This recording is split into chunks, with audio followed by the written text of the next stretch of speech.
Masters అందరికీ శుభోదయం. ముందుగా నాకు ఈ అవకాశం ఇచ్చిన అత్రిజీ మహిళా చైతన్యం గ్రూప్ కి వేల వేల కృతజ్ఞతలు, నా యొక్క హృదయపూర్వక ఆత్మ ప్రణామం. అలాగే ఈ సృష్టిలోని గురు మండలికి హృదయపూర్వక ఆత్మ ప్రణామం. మహాతర్ బాబాజీకి, గౌతమ బుద్ధుడికి, మహాదేవుడికి, శ్రీకృష్ణ పరమాత్మల వారికి నా హృదయపూర్వక ఆత్మ ప్రణామం. బ్రహ్మర్షి పితామహ పత్రిజీ గారికి, సద్గురుస్ మూవ్మెంట్ వ్యవస్థాపకైన వంశకిరణ్ గారికి నా హృదయపూర్వక ఆత్మ ప్రణామాలు. అలాగే ఇక్కడ ఉన్న మీ అందరికీ కూడా నా ఆత్మ ప్రణామాలు. వాయిస్ ఓకేనా madam? Okay madam. Sir Patriji మహిళా చైతన్యం గురించి చెప్తాను మేడం. ఒక నిమిషం, 2 నిమిషాలు చెప్తాక మీరు స్టార్ట్ చేస్తారు మేడం. ఓకే అండి. అంటే నాకు కూడా ఇప్పుడు కొత్తగానే మీతో పరిచయము, కానీ మీరంతా కూడా చక్కగా అంటే ఆ 3 అవర్స్ ధ్యానం చేసి చాలా గొప్ప మాస్టర్స్ మీ అందరూ. అంటే నేను మొన్ననే చూశాను మీది. అంటే మీరంతా కూడా బాగా ఎదిగి ఉన్న ఆత్మలు అనేది అర్థమైంది మేడం. నేను కూడా కొంచెం భయపడ్డాను, నేను ఇలా చెప్తానని. ఓకే, నాకు ఈ అవకాశం ఇచ్చింది విశ్వం ద్వారా. అంటే అంతా కూడా గ్రూప్ గా చేరి మీరంతా ఒక ఆ గ్రూపును నిలబెట్టుకోవడం, మళ్ళీ దానికోసం అంటే మనకు మనంగానే మనం ఎదగడానికే ఈ జన్మ తీసుకున్నాం, కానీ మీరు దాన్ని చక్కగా నిరూపిస్తున్నారు. మీ అందరికీ కూడా కంగ్రాట్స్ మేడం. ఈ పత్రిజీ మహిళా చైతన్యం 3 సంవత్సరాల క్రితం ఏర్పడింది మేడం. మహా పత్రిజీ గారి ఆశయాలతో, స్వర్ణమాల పత్రి అమ్మ ఆశీస్సులతో, శైలజ మేడంకి వచ్చిన విజన్ ద్వారా ఏర్పడింది మేడం. అప్పటి నుంచి 3 జూమ్ సెక్షన్ ఏర్పాటు చేసి తెల్లవారుజామున 3 గంటల నుంచి 6 గంటల వరకు ధ్యాన సాధన, 6 గంటల నుంచి 7 గంటల వరకు సజ్జన సాంగత్యం, అంటే రోజు మాస్టర్స్ చేత క్లాస్ చెప్పించడం జరుగుతుంది మేడం. అలాగే కొంతమంది మాస్టర్స్ ఊరూరా వెళ్ళి వర్క్ షాప్స్ చేయడం, 3 రోజులు వర్క్ షాప్స్ చేయడం జరుగుతుంది మేడం. అక్కడ పత్రిజీ గారు బోధించిన 18 ఆదర్శ సూత్రాలు, 13 వ్యక్తిగత సూచనలు, నవవేద ధర్మాలు, వాక్క్షేత్రము, వీటన్నిటి గురించి ప్రతి ఒక్కళ్ళలోనూ బోధించి అందరికీ 15 గంటలు ధ్యానం చేపించి అక్కడ అందరినీ చైతన్యపరచాలన్నదే పత్రిజీ మహిళా చైతన్య ముఖ్య ఉద్దేశం అండి. అలాగే ప్రతి సంవత్సరం శివరాత్రికి పత్రిజీ మహిళా చైతన్య సుదర్శన జ్ఞాన చక్రయాగం కూడా జరుపుతున్నామండి. 2 సంవత్సరాల నుంచి అంగరంగ వైభవంగా జరిగిందండి. ఇప్పుడు వచ్చే సంవత్సరం కూడా జరిపించడానికి ఇప్పటి నుంచే సన్నాహాలు జరుగుతున్నాయండి. ఆ యాగానికి ప్రతి ఒక్కరూ ఆహ్వానితులేనండి. అలాగే ఈ జూమ్ సెక్షన్ లో పార్టిసిపేట్ చేసే అందరికీ వాళ్ళ పిల్లల పుట్టినరోజులు, పెళ్లి రోజులు, అలా ఇతర ఫంక్షన్స్ ఏదైనా సరే వాళ్ళకి శుభాశీస్సులు చెప్పడం కూడా జరుగుతుందండి. Okay madam, thank you madam. చక్కగా బాగా అంటే అన్ని మంచి గోల్ ఎన్నుకున్నారండి, మంచి లక్ష్యాలు పెట్టుకున్నారు, దిగ్విజయంగా చేసుకుంటున్నారు. మీకు ఒకసారి చెప్పట్లు. ఓకే అండి. మరి మనం ఈరోజు చెప్పుకోబోయేది అంటే ఈరోజు స్టార్ట్ చేస్తున్న ఆత్మాయనం అనే పుస్తకం. దీన్ని రాసింది ఎవరు అంటే పీటర్ రిచర్డ్ గారు. మనకు తెలుగులోకి అనువాదం చేసింది రేవతీదేవి మేడం. ఒకసారి ఆ మాస్టర్స్ కూడా హృదయపూర్వక ఆత్మ ప్రణామాలు. అంటే మరి ఎలా అంటే ఇప్పుడు రామాయణం అంటే ఒక రాముడి కథ అని మనకు తెలుసు. రాముడి యొక్క సంపూర్ణ అంటే జీవితం, రాముడిగా జన్మ తీసుకున్న నుంచి అతడు ఏమేం చేశాడు అనేది. అయితే ఒక ఆత్మాయనం అంటే మరి ఒక ఆత్మ ఏంటి, ఇప్పుడు ఒక మూల చైతన్యంలోని సంకల్పం, ఒక ఆలోచన వల్ల ఈ బ్రహ్మాండం అనేది సృష్టి చేయడం జరిగింది. ఆ సృష్టి చేసేటప్పుడు ఫస్ట్ ఆత్మని సృష్టిస్తుంది. ఆత్మ మళ్ళీ ఒక్కొక్క సామ్రాజ్యంలో జన్మ తీసుకుంటూ, అంటే ఖనిజ సామ్రాజ్యము, వృక్ష సామ్రాజ్యము, జంతు సామ్రాజ్యం, ఆ తర్వాత మానవ సామ్రాజ్యంలోకి అడుగు పెడుతుంది అన్నట్టు.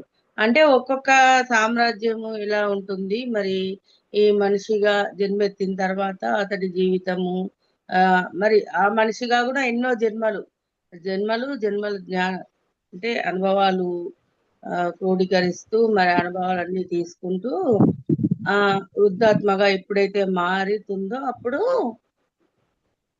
మళ్ళీ మనకు మోక్షం అనేది ఉంటుందని మనకు తెలుసు. కానీ మోక్షం అంటే ఏంటి అంటే మనకు బంధనాల నుంచి విముక్తి. ఎప్పుడైతే బంధనాల నుంచి విముక్తి పొందుతావో మోక్షాన్ని పొందుతారు. ఇంకా ఏంటి అంటే ఇక్కడ మనము 3 శరీరాలు ఉంటాయి.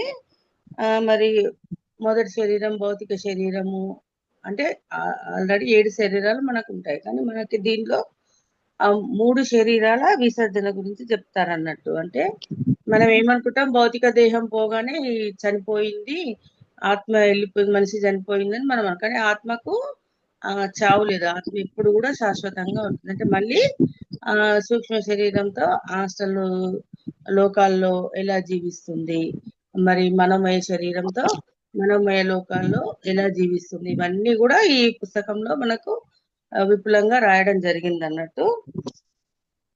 ఇంకా అంటే మరి ఆత్మయనం అంటేనే ఆత్మ యొక్క ఆత్మకథ. ఓకే ఫ్రెండ్స్, ఈ రోజు మనం ఫస్ట్ చాప్టర్ హిందూ గురువు. హిందూ గురువు అంటే దీనిలో పీటర్ రిచర్డ్ గారు లండన్ లో జన్మించారన్నట్టు. అది 1941 సంవత్సరం. అక్కడ అతనికి ఏంటి అంటే ఒక తమ్ముడు ఉండేవాడు, చార్లెస్ అని, ఒక 23 ఏళ్ళ వ్యక్తి. అతడు రాయల్ ఎయిర్ ఫోర్స్ అని ఎయిర్ ఫోర్స్ లో పనిచేసేవాడు. యుద్ధ విమానాలు నడపడము అవన్నీ అతని డ్యూటీ అన్నట్టు. అయితే ఒక రోజు జూలై నెల 7వ తేదీ రోజు ఏంటి అంటే ఆ యుద్ధంలో అతడు చనిపోవడం అనేది జరుగుతుంది.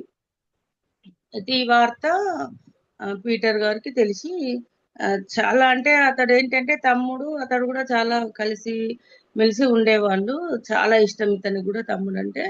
అంటే ఎప్పుడెప్పుడు ఇంటికి వస్తాడో, ఇప్పుడు మనకు వాళ్ళు పైలట్ గా ఉంటే వీలు కాదు కదా, వాళ్ళు ఎప్పుడు కూడా రావడానికి వీలుగా ఎదురు చూస్తూ ఉంటాడు అన్నట్టు. ఈ వార్త రాగానే మొత్తం అతని లోపల అంటే ఇంకా ఒక డిప్రెషను, ఏంటి భగవంతుడు ఇలా చేశాడని. వాళ్ళు క్రిస్టియన్స్ అన్నట్టు, క్యాథలిక్ క్రిస్టియన్స్. అంటే మనం ఎలా శివుడు రాముడు పూజిస్తామో వాళ్ళు యేసుక్రీస్తుకు ఎక్కువగా నమ్ముతారు కదా. అంటే ఇంకా చర్చికి వెళ్ళడం అనేది కూడా మానేశాడు అన్నట్టు. కోపంతో అంటే బాధ, ఒక ఎమోషన్ అన్నట్టు అతనికి. ఇంకా చర్చికి వెళ్ళడం కూడా మానేశాడు. ఏంటి ఏం లాభం, నేను ఎక్కడికి వెళ్ళినా నాకు ఏం జరిగింది, ఇలా నాకు ఇలా తమ్ముడు పోగొట్టుకున్నాను కదా. ఆ దేవుడు అంటే మంచి చేసేవాడికి అతను ఉద్దేశం, వాళ్ళ తమ్ముడికి కూడా ఏంటి అంటే ఆ చిన్న వయసులోనే ఆ మిలిటరీలో జాయిన్ అవ్వడం, మరి అక్కడ అందరికి దేశ సేవ చేయాలనే ఉద్దేశం కొద్దే కదా వెళ్ళింది. మరి ఇంత మంచివాడిని ఎలా తీసుకెళ్లాడు అని చెప్పి ఇంకా అతనికి ఆ దేవుణ్ణి క్వశ్చన్స్ చేయడము, ఎందుకు ఇలా చేసావని, మంచి వాళ్ళనే తీసుకుపోతావని ఇలా రకరకాలుగా మాట్లాడడం అనేది జరిగింది అన్నట్టు. ఇక చర్చికి వెళ్ళడం కూడా మానేశాడు. ఇలా కొన్ని వారాలు గడిచిపోయాయి. ఒక రోజు ఏం జరిగిందంటే ఉదయం 11 గంటల ప్రాంతంలో ఒక అతను వచ్చాడు వీళ్ళింటికి. అంటే ఇంట్లో పనివాడు ఉంటాడు కదా, మరి సార్ ఇట్లా ఎవరో వచ్చారు మిమ్మల్ని కలవాలనంటే, ఎవరు ఏంటి తెలుసుకోమని అడుగుతాడు అన్నట్టు. అంటే లేదు మిమ్మల్ని కలవడానికే వచ్చాడట ప్రత్యేకంగా. అంటే సరే మరి పైకి పంపించు అని చెప్పి అంటాడు. అతను వచ్చిన తర్వాత ఏంటి మరి మీరు ఎందుకు వచ్చారు అని అడుగుతాడు. ఆ వచ్చిన అతన్ని కూడా గమనిస్తాడు. అంటే వచ్చిన అతను కూడా మరి ధోతి కట్టుకొని, మరి తలపాగా చుట్టుకొని, అంటే చూస్తే అంటే ఇప్పుడు మనకు చూడండి, ఇప్పుడు అమెరికన్స్ ఎలా ఉంటారు, తెల్లని జుట్టు, తెల్లని శరీరము, వాళ్ళ వేషధారణ అన్ని సపరేట్ గా ఉంటాయి కదా. ఇతన్ని చూస్తే హిందూ దేశం వాడు అన్నట్టుగా ఆయనకు అనిపించింది అన్నట్టు, భారతీయులాగా అనిపించింది అన్నట్టు. ఆయన 45 సంవత్సరాల వయసు ఉంటాడు. ఇంకా అతన్ని బాగా గమనిస్తున్నాడు, ఎందుకొరకు వచ్చాడు, నా కోసము ఏంటి అనేది గమనిస్తూ ఉన్నాడు అన్నట్టు. ఇంకప్పుడు పనివాడిని వెళ్ళిపోమని వచ్చిన వ్యక్తిని కూర్చోమంటాడు. చెప్పండి మరి మీకేం కావాలి, ఎందుకొరకు వచ్చారని అడిగితే అంటే నువ్వే కదా నా కోసం కబురు చేసావని అతను అంటాడు అన్నట్టు. అంటే ఏంటి ఏం మాట్లాడుతున్నారు, నేనెందుకు పిలిచాను మిమ్మల్ని, మీరే కదా వచ్చింది ఇక్కడికి, మీకేం కావాలో తొందరగా చెప్పండి అని, నాకు చాలా పనులు ఉన్నాయంటే, అప్పుడు నువ్వే నన్ను పిలిపించావు మళ్ళీ అంటాడు అతను. అంటే అంటే చిరునవ్వు నవ్వుతూ మళ్ళీ ఏమంటాడు అంటే, ఈ మధ్యనే మీ తమ్ముడు చనిపోయాడు కదా, మరి నీ తమ్ముణ్ణి నీ నుంచి దూరం చేశాడని, వేరు చేశాడని విధాతను నువ్వు ఇష్టం వచ్చినట్టుగా మాట్లాడుతున్నావు, ఎన్నో క్వశ్చన్స్ చేస్తున్నావు కదా. మరి ఆ క్వశ్చన్స్ కి ఆన్సర్ ఇవ్వడానికి నన్ను నా గురువు నీ వద్దకు పంపించాడు అని చెప్తాడు అన్నట్టు. అంటే మరి ఇట్లా మరి దేవుని నమ్మడం వల్ల ప్రయోజనం ఏంటని నువ్వు చాలా సార్లు అనుకున్నావు. నువ్వు సరిగా నిద్ర కూడా పోవట్లేదు.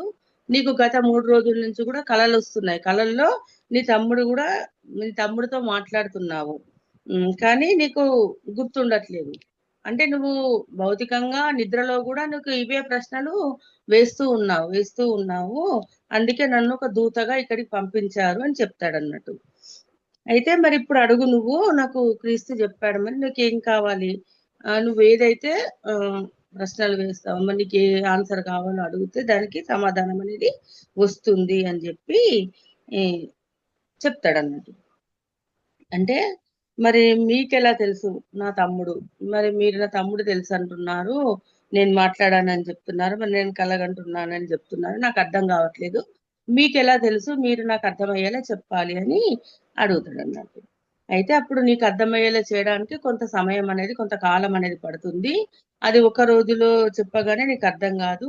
నేను ఒక కథ చెప్తాను, ఆ కథ పూర్తయ్యే వరకు కూడా నువ్వు వింటూ ఉండు. ఆ రోజు 2 గంటలు నీ దగ్గరికి వస్తాను, రోజు నీకు 2 గంటలు వచ్చి నేను చెప్తూ ఉంటాను. కాకపోతే నేనైతే నువ్వు సాటిస్ఫాక్షన్ అవుతావు, నువ్వు ఆనందంగా ఉంటావని మాత్రం చెప్పగలను అని చెప్పి, ఇంకా ఇప్పుడు 11 గంటలకు నీకు రోజు వస్తే వీలవుతుందా అని అడుగుతాడు. పర్వాలేదు, వీలు పడుతుంది అని అంటాడు. కానీ మనసులో ఏమనుకుంటాడంటే, అంటే ఎవరు ఇతను, ఇతని నమ్మొచ్చా, ఇతను చెప్పేది నిజమేనా అని అతనికి రకరకాల అనుమానాలు వస్తున్నాయి అన్నట్టు. ఇంకా ఆ టైంలోనే మళ్ళీ ఉమ్, అతను వెళ్ళిపోతాడు. వెళ్ళిపోతే తన తలెత్తి చూసేసరికి అతను వెళ్ళిపోతాడు అన్నట్టు. అరే ఏంటి, ఏ- ఎలా వెళ్ళాడు ఇతను?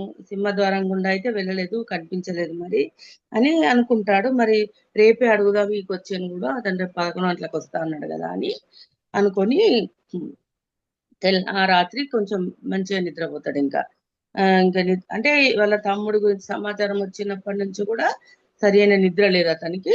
ఈ ఇతను కలవడం వల్ల, అతనితో మాట్లాడాక కొంచెం కాస్త ప్రశాంతంగా నిద్రపోతాడు అన్నట్టు.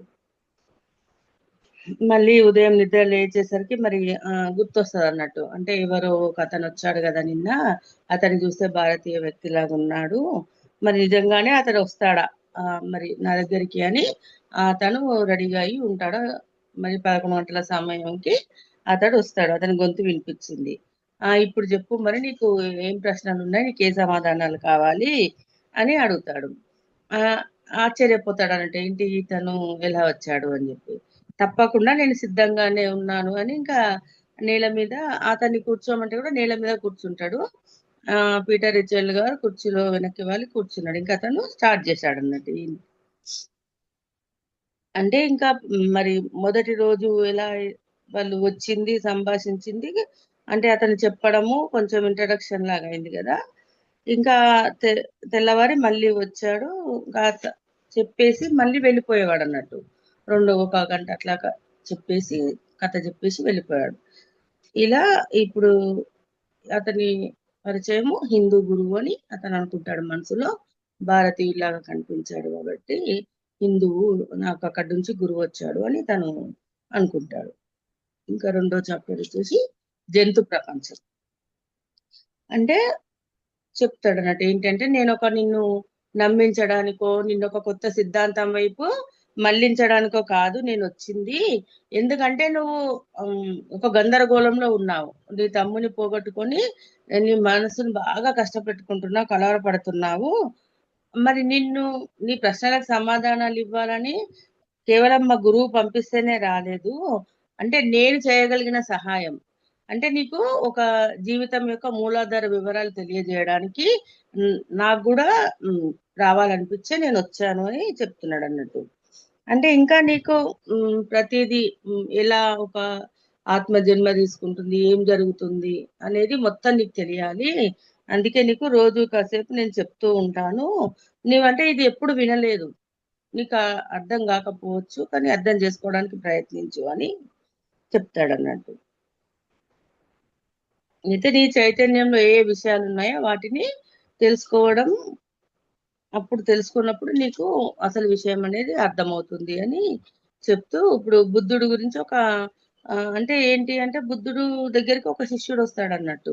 ఏం అడుగుతాడు అంటే, ఒకరొకటి మరి చెప్తారు, ఇంకొకరు ఇంకొకటి చెప్తారు, మరి ఎవరు చెప్పింది సరి అయినది, ఎవరు చెప్పింది సరి అయినది, మరి ఎవరిని నమ్మమంటారు అని అడుగుతాడు అన్నట్టు.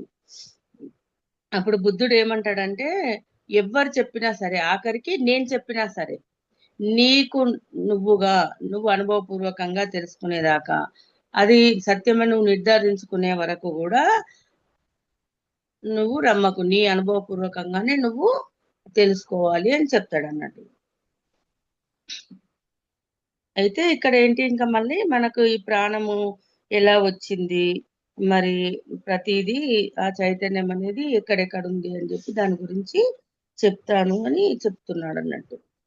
అంటే ఉమ్, ప్రాణశక్తి అనేది ప్రతి ఒక్క దేహంలో ఉండడం వల్లనే మరి అంటే మనుష్య జాతి కానివ్వండి, జీవజాతులే కానివ్వండి, ప్రకృతిలో, మరి చెట్లలో అంతటా కూడా ప్రాణశక్తి అనేది ఉన్నది. ఆ చైతన్య శక్తి మనం మూల చైతన్యం అని చెప్పుకుంటున్నాం. మరి మూల చైతన్యంలోని శకలాలమే అందరం. ప్రతి దాంట్లో కూడా ఆ చైతన్య శక్తి అనేది ఉంది. మరి జంతువులో కూడా ప్రాణం వెళ్ళిపోయిందంటే మరి జంతువు చనిపోతుందని ఆ కలవరాన్ని తీసేస్తున్నాం. అదే విధంగా మన దేహం కూడా, దేహం విడిచిపెడతాం కానీ ఆత్మ అనేది శాశ్వతము. మళ్ళీ మళ్ళీ దేహం లేకున్నా కూడా ఆత్మ ప్రయాణం సాగిస్తూనే ఉంటుంది, మళ్ళీ జన్మలు తీసుకుంటూనే ఉంటుంది. అంటే ప్రాణం అనేది వాస్తవం, సత్యం అది. ఈ ప్రకృతిలోను 4 సామ్రాజ్యాలలోనూ ప్రాణం ఉంది. ఖనిజ సామ్రాజ్యం, వృక్ష సామ్రాజ్యం, జంతు సామ్రాజ్యం, మానవ సామ్రాజ్యం, మరి నదీ జలాలు అంటే ఒక చిన్న చినుకుగా మొదలయ్యి ఒక నదిగా, సెలయేరు, కాలువగా, అంటే ఇలా ప్రవహిస్తూ ప్రవహిస్తూ సముద్రంలో కలిసిపోతుంది. అదే విధంగా ఒక చిన్న గులకరాయి కానుంచి, ఇసుక రేణువు కానుంచి స్టార్ట్ అయ్యి ఒక్కొక్క దాంట్లో నేర్చుకుంటూ అక్కడ ఏంటి అంటే, ఖనిజ సామ్రాజ్యంలో ఏంటి అంటే సైలెంట్ గా ఉండి చలనం లేకుండా మనకేమనిపిస్తుంది, ఇది ఒక రాయి, చలనం లేదనుక గమనిస్తూ ఉంటది.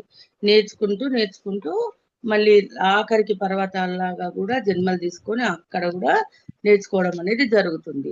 అంటే వాటికి కూడా ప్రాణం వెళ్ళిపోయింది అనుకోండి, అది కూడా దుమ్ముగా మారిపోతుంది, అంటే ముక్కలైపోతుంది, దుమ్ముగా మారిపోతుంది. అప్పుడు ప్రాణం అనేది వెళ్ళిపోతుంది అని అర్థం. ఇలా మరి తర్వాత ఏంటి అంటే, వృక్ష సామ్రాజ్యంలో ఏంటి, చిన్న గడ్డి పరక కానుంచి పెద్ద మర్రి చెట్టు దాకా కూడా అన్నిట్లో జన్మలు తీసుకుంటూ ఆ వృక్ష సామ్రాజ్యంలో ఏమైతుందంటే, భూమి నుంచి సారాన్ని గ్రహిస్తూ పోషకాలన్నీ కూడా తనకు తానుగా భూమి నుంచి తీసుకుంటూ ఆ ఉంటుంది. మరి దాని తర్వాత జంతు సామ్రాజ్యంలోకి వచ్చేసరికి జంతు సామ్రాజ్యంలో కూడా చిన్న చిన్న క్రిమి కీటకాదుల కానుంచి కప్ప పిల్లలు, ఎలుకలు, ఇట్లా వీటన్నిటి నుంచి ఇక్కడ ఏం జరుగుతుందంటే సామూహికంగా జన్మలు తీసుకోవడం అనేది జరుగుతుంది.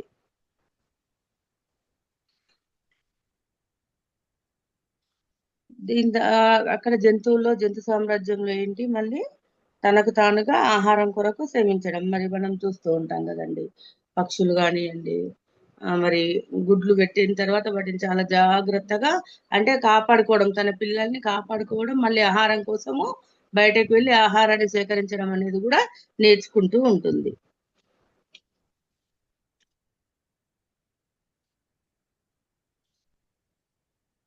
అదే విధంగా మరి జంతువు జాతిలో ఏం జరుగుతుంది, ఇంకా కొన్నిసార్లు బయట ఆహారం దొరకకపోతే ఇంకొక బలహీన జంతువుని చంపడం అనేది, తినడం అంటే ఒక ఆహారం వరకే అవి చేస్తాయి. కానీ మనుషులుగా ఏంటి మరి, మనము జంతువులన్నిటిని చంపి తినడం అంటే మరి మర్చిపోతున్నాం, మనం కూడా ఒకప్పుడు జంతు జన్మల్లో ఉన్న వాళ్ళమే. అవి మనకు మరి సోదరి మనము ఒకసారి ఆ జన్మలు తీసుకున్న వాళ్ళం. అందుకే ఆ హింస అనేది చేయకూడదు, మానవ సామ్రాజ్యంలోకి వచ్చాక హింస అనేది చేయకూడదు అనేది అర్థమవుతుంది. ఇలా జంతువులు ఏంటి అంటే ఇంకా నిమ్న జాతి చిన్న క్రిమి కీటకాదులతో మొదలయ్యి మరి పెంపుడు జంతువులుగా మారి జన్మలు తీసుకోవడము, అక్కడ భయం అనేది తొలగిపోయి ప్రేమ అనేది వాటికి అర్థమైనప్పుడు అప్పుడు క్రమంగా మనుషుల మీద నమ్మకం అనేది ఏర్పడి మానవ జాతిలో జన్మలు తీసుకోవడం జరుగుతుంది.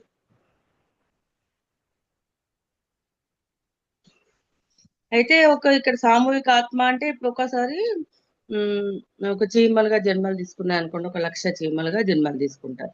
అంటే ఒక ఆత్మ ఒకసారి రావడానికి అది భయపడుతుంది, గుంపుగా కోరుకుంటుంది, సామూహికంగా సమిష్టి ఆత్మగా జన్మలు తీసుకుంటుంది. మరి అవన్నీ కూడా చనిపోయి మళ్ళీ అంశాత్మలోకి వెళ్ళేదాకా కూడా ఆ ఆ జ్ఞానం అనేది నిండదన్నట్టు. ప్రతి ఒక్కటి కూడా మళ్ళీ తన శరీరం జాలించి అక్కడికి వెళ్ళాకనే మళ్ళీ జన్మ తీసుకోవడానికి మళ్ళీ అర్హత అనేది వస్తుంది అన్నట్టు ఆత్మకి. అదే విధంగా కొన్ని వేల కప్ప పిల్లల రూపాలను తీసుకుంటుంది. అంటే తీసుకొని మరి కప్ప పెట్టిన గుడ్లలో ఈ ప్రాణశక్తి అనేది ప్రవహించి అది పిల్లల రూపంలో బయటకు వస్తుంది. ఇలా ప్రాణశక్తి మరి కప్పలేంటి మరి, ఒక్కొక్క కప్పకు ఒక్కొక్క రకమైన అనుభవం. అంటే కొన్ని కప్పలు ఏంటి అంటే చిన్నతనంలోనే, అంటే ఇంకా పూర్తిగా కప్పలుగా మారకుండానే పసితనంలోనే చనిపోతూ ఉంటాయి. అప్పుడు వాటికి అనుభవం అనేది ఏది ఉండదు అన్నట్టు. మరి సమిష్టి ఆత్మకు కూడా అక్కడ ఎలాంటి కనిపించదు, ఎలాంటి రంగులు కూడా. అదే విధంగా మళ్ళీ కొన్ని బతికి ఉంటాయి కదా, బతికి ఉండి కొన్ని రోజులు జీవితాన్ని సాగించి మళ్ళీ చనిపోతుంది. వాటికి కొంచెం అనుభవం అనేది ఉంటుంది, అది మళ్ళీ అనుభవము ఆత్మలో చేరుతుంది. అదే విధంగా ఇంకా అంటే ఒక కప్పు మళ్ళీ బతకడానికి అంటే మనుషులంటే భయపడుతుంది, తనని ఎక్కడ ఇది చేస్తారో నన్ను, అలాంటి పారిపోవడము, దాక్కోవడము, మరి అవకాశం దొరికినప్పుడల్లా ఇంకా మనుషుల చుట్టుపక్కలకు రాకుండా అలా జీవితాన్ని కొనసాగిస్తుంది అన్నట్టు. అలా ఉన్నప్పుడు ఏంటి అంటే వృద్ధాత్మగా మారుతుంది. అలాంటి కప్ప చివరి దాకా అంటే వృద్ధ వృద్ధాప్యం వచ్చాక చనిపోవడం అనేది జరుగుతుంది. ఆ కప్ప యొక్క అనుభవాలు ఎక్కువగా ఉంటాయి. ఇలా ఈ కప్పలుగా రూపాలు తీసుకున్నాక ఒక్కొక్క కప్ప నుంచి కూడా ఆ అనుభవం అనేది కూడా ఆత్మ లోపలికి చేరుతుంది. ఆ తర్వాత ఇంకా మళ్ళీ ఏమైతుందంటే ఇంకొక ఎలుకలు కానీ చుంచులుగా కానీ జన్మలు తీసుకోవడం అనేది జరుగుతుంది. మరి ఎలుకగా జీవితం తీసుకున్నాక ఏంటంటే దానికి పిల్లి అంటే ప్రాణభయము. మరి ఆ రాత్రి పూట బయట తిరగడం, అంటే రాత్రి అయితేనే నన్ను ఎవరు కనిపెట్టలేరని చెప్పి దానికి ఒక అనుభవం. దాని ద్వారా రాత్రికి తిరగడము పగల కంటే కూడా ఈ మనుషుల వల్ల కానీ ఇప్పుడు పిల్లి నుంచి కానీ తప్పించుకోవచ్చు అనే అభిప్రాయం అన్నట్టు. అలా అలా ఎలుకలుగా అలా అనుభవాన్ని సాధించి అది కూడా ఆత్మ లోపలికి చేరుతుంది. మళ్ళీ ఎన్ని ఎలుకలు చనిపోయాకనే మళ్ళీ జన్మ తీసుకోవడానికి అర్హత అనేది ఉంటుంది. అప్పుడు మళ్ళీ అంటే ఇంకా ఎక్కడున్నా కూడా ఆత్మ తన స్వేచ్ఛ సంకల్పమే. అంటే ఆ అలా జన్మ తీసుకుంటూ ఒక్కొక్క దాంట్లో నేర్చుకుంటూ ఆఖరిగా పెంపుడు జంతువులుగా జన్మలు తీసుకున్న తర్వాత మానవ జన్మలోకి వస్తాయి అన్నట్టు. ఇలా ఇతను చెప్తూ మళ్ళీ ఆ రోజు కూడా వెళ్ళిపోతాడు, మళ్ళీ తెల్లారి వస్తానని చెప్పి వెళ్ళిపోతాడు. ఇంకా ఇక్కడ ఏంటి అంటే ఈ సమిష్టి ఆత్మలు అడవి జంతువుల శరీరాల్లో మరి అనేక జన్మలు గడుపుతాయట. అంటే అడవి జంతువులు కొంచెం పెద్ద మనం అనుకుంటాం కదా, క్రూరమృగాలని, ఇప్పుడు మరి సింహాలు, పులులు, ఇట్లా ఇవన్నీ కోతులుగా, అంటే ఇవన్నీ కూడా ఏంటి ఆహారం కోసము ఆ వెతుకుతూ ఉంటాయి. ఆహారం మామూలుగా క్రిమి కీటకాలు ఇవన్నిటికి వచ్చేసరికి ఏంటి అంటే వాటికి చంపడం అనేది లేదు. ఏది దొరికితే అది తీసుకోవడము. పక్షులైతే బయటకెళ్ళి చెట్ల మీదకించి పండ్లు, కాయలు అవన్నీ తీసుకుంటుంటాయి. కానీ ఎప్పుడైతే అడవి జంతువులుగా మరి తీసుకున్నా అంటే అక్కడ ఏంటి అంటే ఇంకా ఆత్మ సంరక్షణ అనేది నేర్చుకుంటది. బతకడం కోసము తిండి సంపాదించడము, ఆత్మ సంరక్షణ. అంటే మరి చూడండి, చాలా మంది ఇప్పుడు వేటగాళ్ళు కూడా వేటాడడము, వాటి నుంచి బయటపడడము, లేదంటే తనకంటే గొప్ప ఇంకా క్రూరముగా నుంచి తప్పించుకోవడం అనేది కూడా అక్కడ నేర్చుకుంటూ ఉంటుంది అన్నట్టు.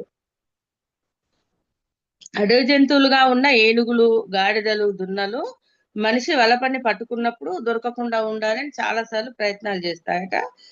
ఇంకా పట్టుబడ్డాక ఇంకా అంటే కొన్ని చూడండి, సర్కస్ లో జంతువులుగా వాటిని మచ్చిక చేసుకొని మరి వాటికి ట్రైనింగ్ ఇవ్వడము, ఇవన్నీ అంటే అవి ఒప్పుకోవట, ఫస్ట్ లో అసలు ఒప్పుకోవట.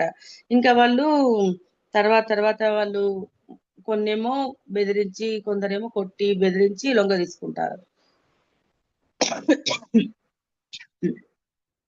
కొందరేమో ప్రేమతో లొంగ తీసుకుంటారు. అలా మచ్చిక చేసుకున్న తర్వాత అప్పుడు వింటాయట. ఇంకా మనుషుల పట్ల భయం ఎప్పుడైతే పోతుందో మళ్ళీ జన్మలు తీసుకున్నప్పుడు వాళ్ళ కడుపులో కూడా పుడతాయంట.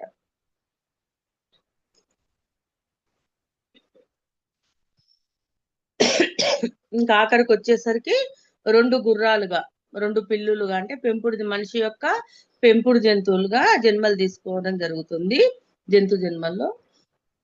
అంటే అలా జన్మలు తీసుకున్నప్పుడు ఏంటి అంటే, ఎవరైతే ఇప్పుడు పశువులు ఆవులు ఉన్నాయనుకోండి, ఆవులని ఏంటి మరి ఆ పాల కొరకు చూసినా కూడా, పాలు పిండడం కోసం దాని సంపాదన కొరకు పెంచుకున్నా కూడా ఆ యజమాని అంటే దానికి తిండి పెట్టడం దగ్గర నుంచి అన్ని తనే చేస్తాడు, ప్రేమతో చూసుకుంటాడు. మరి అదే గుర్రాలు ఉన్నాయనుకోండి, గుర్రాలను కూడా ఇప్పుడు రేసుల్లో ఉపయోగించడం కోసము, అంటే కొంతమంది క్రూరంగా ప్రవర్తిస్తారు అవి చెప్పినట్టు వినకపోతే, కొంతమంది ఏమో ప్రేమగా చూసుకుంటారు. అంటే ఈ ప్రేమతత్వం ఎప్పుడైతే అవి రుచి చూస్తాయో మళ్ళీ జన్మ తీసుకున్నప్పుడు ఏంటి అంటే ఆ శైశవాత్మ స్థితి అంటాం కదా, అక్కడ అది ప్రేమతత్వంతోనే ఉంటుంది. ఇప్పుడు చంపడం తప్పు కాదు, క్రూర మృగాల నుంచి నేర్చుకున్న జ్ఞానం ఏదైతే ఉందో మరి చంపడం తప్పు కాదు అన్నప్పుడు అక్కడ హింస అనేది దానికి అదొక అలవాటే, కానీ దానికి అది తప్పు అనేది తెలియదు అన్నట్టు. ఈ విధంగా మళ్ళీ మనిషిగా జన్మ తీసుకున్నప్పుడు ఎప్పుడు తీసుకుంటుందంటే దాని లోపల పూర్తిగా ఆ మనుషులంటే భయం అనేది పూర్తిగా పోయినప్పుడు మాత్రమే మానవ ఆత్మగా నేను తయారు కావాలని ఒక లక్ష్యంతో మళ్ళీ మనిషి జన్మ తీసుకోవడం అనేది జరుగుతుంది. అప్పుడు దానికి మానవ జాతి పట్ల ఉన్న భయం అనేది పూర్తిగా పోవాలన్నట్టు. అందుకే పరిపూర్ణమైన ప్రేమ భయాన్ని పోగొడుతుంది అని మనం అర్థం చేసుకోవాలి. మరి ప్రకృతి అంతా ఆక్రమించి ఉంది ప్రేమనే, అందుకే ప్రేమ తత్వంతో జీవించాలి. ఇంకా కొన్ని ఏంటంటే మరి కుక్కలుగా జన్మలు తీసుకుంటాయి. కుక్కలుగా జన్మలు తీసుకున్నప్పుడు కొన్ని ఏంటి అంటే ఆ యజమాని పట్ల ఆ త్యాగాన్ని కూడా చేస్తాయి, ఆత్మ సమర్పణ కూడా చేస్తాయి. అంటే ఆ యజమానికి ఏదైనా ఆపద సంభవిస్తున్నా ఏదైనా చేసినా అంటే ముందే తను ఉంటుంది అన్నట్టు. అలా ఆత్మ త్యాగాన్ని కూడా చేస్తుంది. అలాంటి కుక్కలు కూడా ఏంటి అంటే కొన్ని అన్ని కూడా నిమ్న స్థితి నుంచే రానవసరం లేదు మానవ జన్మలో, ఎందుకంటే అక్కడ ఆల్రెడీ చాలా అనుభవాలు గడించింది, ఆ త్యాగానికి కూడా సిద్ధమైంది యజమాని కోసం. అంటే మళ్ళీ ఈ జన్మలో మనిషి జన్మగా తీసుకున్నప్పుడు అన్ని క్రూరంగా ఉండాల్సిన అవసరం లేదు. ఇవి కొన్ని కూడా కొంచెం ఎదిగిన ఆత్మలుగా పుడతాయి అన్నట్టు.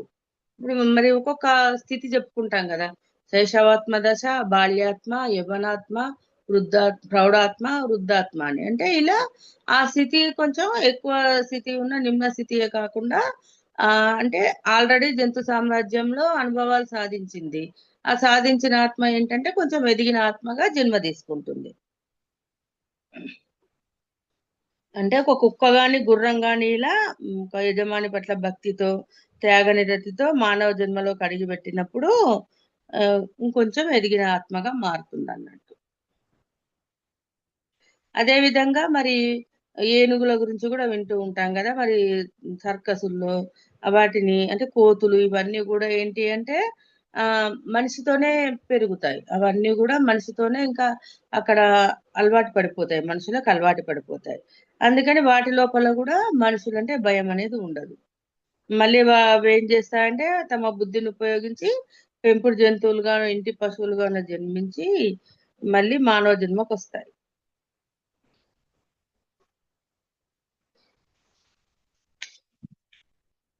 ఇక్కడ అంటే మనిషికి మళ్ళీ జంతువుకు ముఖ్యమైన తేడా ఏంటి అంటే మనిషి జన్మకు వచ్చేసరికి మరి సకారణంగా ఆలోచించడము, స్వేచ్ఛా సంకల్పము, మరి సంకల్ప శక్తి అనేది ఆ మనిషి జన్మలో వస్తుంది. మంచి చెడుల గురించి అవగాహన, మరి ఎలా ఏ పని చేయాలి, మంచి పని చేయాలా చెడు పని చేయాలా అనేది మనిషి జన్మలో వస్తుంది. కానీ జంతువుగా జంతు ప్రపంచంలో తన సహజ బోధన అనుసరించే జీవిస్తుంది అన్నట్టు. దాని పరిధి దాటి ఆలోచించడం చేత కాదు. ఇప్పుడు మనకేంటి అంటే ఇప్పుడు మనము నేను నా కుటుంబం కాకుండా ఇంకా ఈ సంఘం గురించి విశ్వం గురించి కూడా మనము ఇంకొంచెం మనము పెంచుకుంటూ వస్తున్నాం కదా ఈ ఆత్మజ్ఞానాన్ని తెలుసుకుంటున్నా కొద్ది. కానీ జంతువుల్లో అది ఉండదు, అది ఏదైతే మా విశ్వ ప్రకృతి ఇచ్చిందో సహజ బోధన అనుసరించే జీవించడం అనేది జరుగుతుంది. ఇది జంతువు ప్రపంచం ఫ్రెండ్స్. 3వ చాప్టర్ మానవ ప్రపంచం. అయితే ఇక్కడ మళ్ళీ పీటర్ గారు అతడు వెళ్ళిపోయాక ఈ 2 రోజుల నుంచి విన్నదంతా కూడా తను రాసుకుంటూ ఉంటాడు అన్నట్టు. మళ్ళీ 3వ రోజు వచ్చినప్పుడు ఆయన గురువు గారు ఏమంటాడంటే, ఏంటి నేను చెప్పిందంతా రాసుకుంటున్నావా అని చాలా హ్యాపీగా ఫీల్ అవుతాడు. ఇంకా ఇతడు ఏవైతే రాసుకున్నాడో అది చూసి ఎక్కడెక్కడైతే అతను మిస్ అయ్యాడో అక్కడ తను కరెక్ట్ గా సరి చేస్తాడన్నట్టు. ఈ జంతు ప్రపంచంలో ఏంటి కీలకమైన విషయం ఆత్మ సంరక్షణ. మానవ ప్రపంచంలో ఆత్మత్యాగం, ఆత్మ సమర్పణ అంటే ఈ రెండిటికి కూడా తేడా ఉంటుంది. అంటే మానవ జన్మ స్టార్టింగ్ నుంచి అంటే అక్కడ ఆ స్థితి శైశవాత్మ కానివ్వండి, బాల్యాత్మ కానీ ఏ స్థితి అయినా సరే ఇది ముఖ్యమైన ప్రమాణం అన్నాడు. ఇప్పుడు జంతు జన్మల్లో పొందిన అనుభవాలను బట్టే వాడు క్రూరంగా ఉండడమా, ప్రేమతత్వంతో ఉండడమా అనేది జరుగుతుంది. అదే విధంగా ఇక్కడ మానవ ప్రపంచంలో ఏంటి అంటే పునర్జన్మ సిద్ధాంతం. పునర్జన్మ సిద్ధాంతము కర్మ సిద్ధాంతం అనేది అమల్లోకి వస్తుంది. అంటే ఒక్కొక్క జన్మలో అనుభవాలు తీసుకుంటూ తీసుకుంటూ మళ్ళీ మళ్ళీ జన్మలు తీసుకుంటూ మళ్ళీ భూమి మీదకి రావడం అనేది జరుగుతుంది.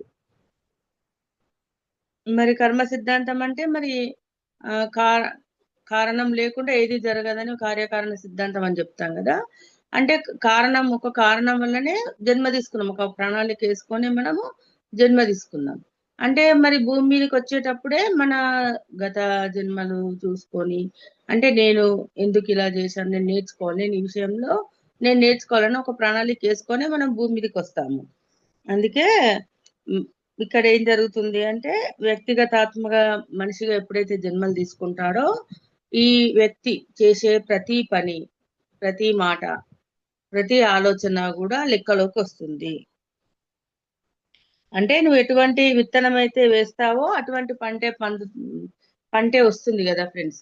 అదే విధంగా మన ఆలోచన, మాటలు, చేతలు అందుకే జాగ్రత్తగా ఉండాలి. దాని ద్వారానే మళ్ళీ మన లైఫ్ అనేది జరుగుతూ ఉంటుంది. నువ్వు ఏ విధంగా ఆలోచిస్తావో, ఎలాంటి మాటలు మాట్లాడుతున్నావో అవి నీ లైఫ్ లోకి వస్తాయి. మరి అందుకే వెనకటికి ఏమనేవాళ్ళు, తదాసు దేవతలు ఉంటారు, జాగ్రత్తగా మాట్లాడు అనేవారు.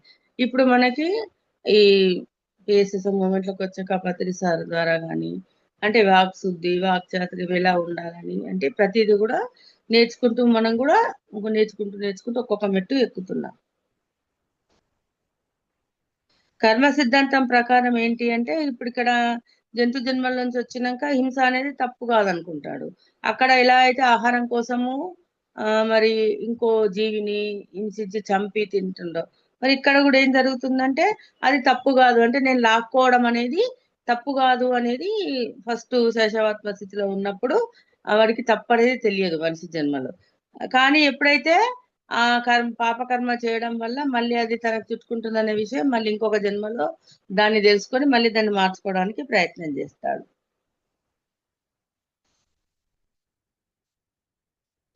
అంటే ఇలా కర్మ సిద్ధాంతం మనకు ఎంటర్ అవడం ద్వారానే మనం ప్రతి జన్మలో చేసిన పనుల ఫలితంగానే మరి ఈ కష్టము, నష్టం అనేది జరుగుతుంది. అయితే ఇక్కడ ఏంటి అంటే ఇవి కూడా కంపల్సరీగా అనుభవించాలని రూల్ లేదు. అంటే ప్రతి పని ఇప్పుడు మంచి చేసిన పనులు కానీ మరి దుష్కర్మలు చేసినవన్నీ కూడా బ్యాంకులో ఓవర్ డ్రాఫ్ట్ లాగా అక్కడ సంచిత కర్మలు అని ఒక మూట గట్టి ఉంటాయి అన్నట్టు. మరి మనం తెచ్చుకునేటప్పుడు జన్మ తీసుకున్నప్పుడు నేను అందులోంచి నేను ఈ జన్మలో అనుభవిస్తాను అని చెప్పి మనమే మన స్వేచ్ఛతోనే మన ఇష్టంతోనే ఎంపిక చేసుకొని వస్తామన్నట్టు. అంటే బ్యాంకు ఓవర్ డ్రాఫ్ట్ లో అంటే మనం అంత డబ్బు కూడా పెట్టుకుంటాము, మరి అది మనకు అవసరం ఉన్నప్పుడల్లా తీసుకుంటాం కదా. అదే విధంగా ఈ సంచిత కర్మల్లోంచి మనం ఒక్కొక్క జన్మలో అంటే నా లైఫ్ లో ఈ వయసులో ఇది నేను ఈ టైం వచ్చినప్పుడు ఇది తీసుకుంటానని చెప్పేసి తెచ్చుకుంటాం అన్నట్టు.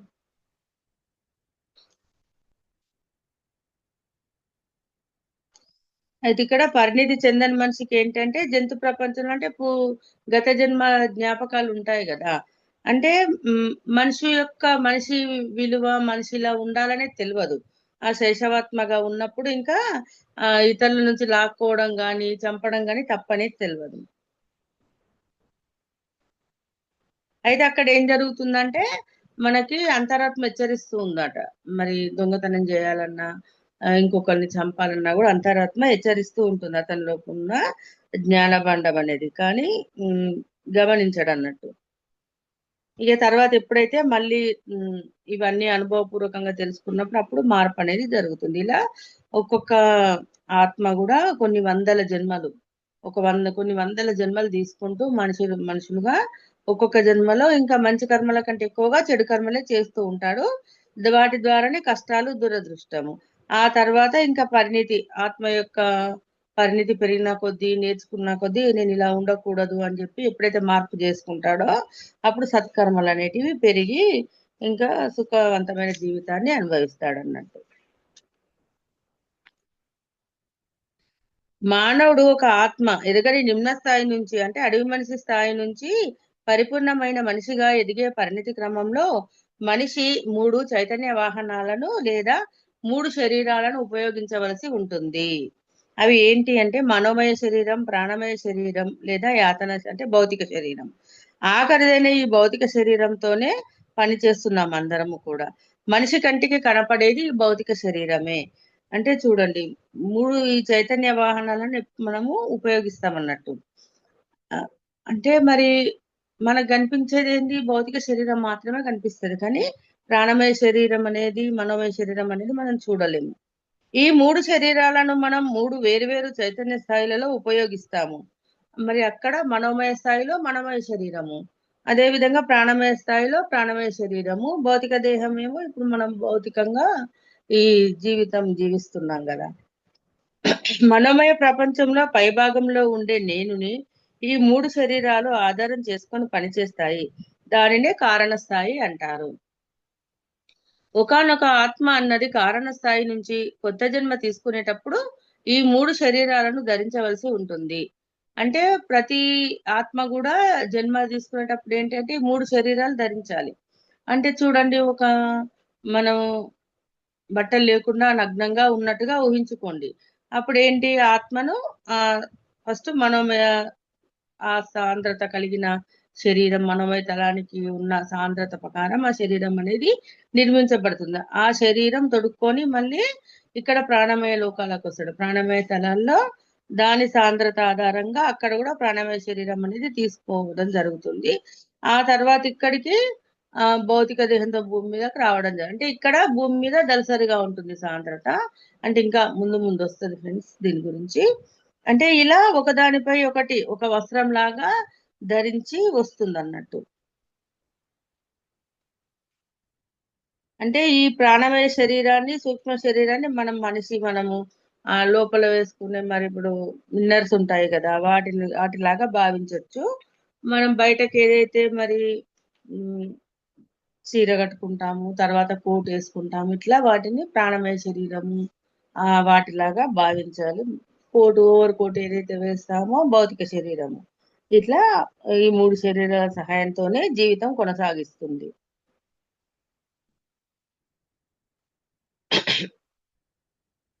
భౌతిక స్థాయిలో మరి భౌతిక సాధనం కావాలి కాబట్టి భౌతిక శరీరం తీసుకొని మరొక స్త్రీ మరి పురుషుడి సహాయంతో ఒక బిడ్డకు జన్మనిస్తుంది. ఈ కొత్త భౌతిక శరీరం ఈ ఆత్మ గత జన్మలలో చేసుకున్న కర్మలకు తగినట్లుగా ఏర్పడుతుంది. మిగిలిన శరీరాల లాగానే ఈ భౌతిక శరీరాన్ని మనిషి ధరించి ఓవర్ కోట్ తో పోల్చవచ్చు. కాబట్టి మీకు కనబడే ప్రతి మానవుడు వాస్తవానికి ఒకదాని లోపట మరొకటిగా 3 శరీరాలను ధరించి ఉంటాడు. ప్రతి ఒక్క మానవుడు కూడా 3 శరీరాలను ధరించే ఉంటాడు. మనకు కనిపించేది మాత్రం భౌతిక శరీరం, మిగిలిన 2 మనకు కనిపించవు. ఇవన్నీ కూడా అంటే ఈ శరీరాల గురించి చెప్పడం అంటే ఈ మరణానంతరము మనిషి యొక్క ప్రయాణం ఎలా సాగుతుంది అని చెప్పడం కోసము ఇది చెప్పడం అనేది జరుగుతుంది అని చెప్తాడు అన్నమాట. అయితే ఇప్పుడు మన భౌతిక శరీరం ఏంటి అంటే మనకు దళసరిగా ఉంటుంది. ఇక్కడ భూమి యొక్క సాంద్రతను బట్టి అది ఏర్పడుతుంది. కానీ ఇంకా ప్రాణమయ శరీరం, మనోమయ శరీరం వచ్చేసరికి ఆ సాంద్రత అనేది తగ్గిపోతుంది. ఇంకా ఏంటి అంటే మనము ఈ ఎతిరిక శరీరం అంటే ప్రాణమయ శరీరానికి వచ్చేసరికి ఎతిరిక అనేది ఒక పదార్థం ఉంటుంది అన్నట్టు, దానితో అనుసంధానం చేయబడి ఉంటుంది. అంటే మన నరాల చుట్టూ ఎతిరిక అనేది ఆవరించి ఉంటుంది. ఒక కరెంటుకు ఎలా అయితే మనము మరి ఒక వైర్లు పెట్టి కరెంటుని ఎలా అయితే చూస్తామో ఈ నరాలకన్నీ కూడా ఎతిరిక వల్లనే స్పందన అనేది ఉంటుంది. దాని వెంట ప్రవహిస్తూ ఉంటుంది. నరాల చర్యల విషయంలో కూడా దాని ద్వారానే జరుగుతుంది అన్నట్టు. అయితే ఎప్పుడైతే మన నరాల వెంట ఉన్న వ్యతిరేక పదార్థాన్ని తొలగిస్తారో అప్పుడు మనకి స్పర్శ అనేది లేకుండా పోతుంది.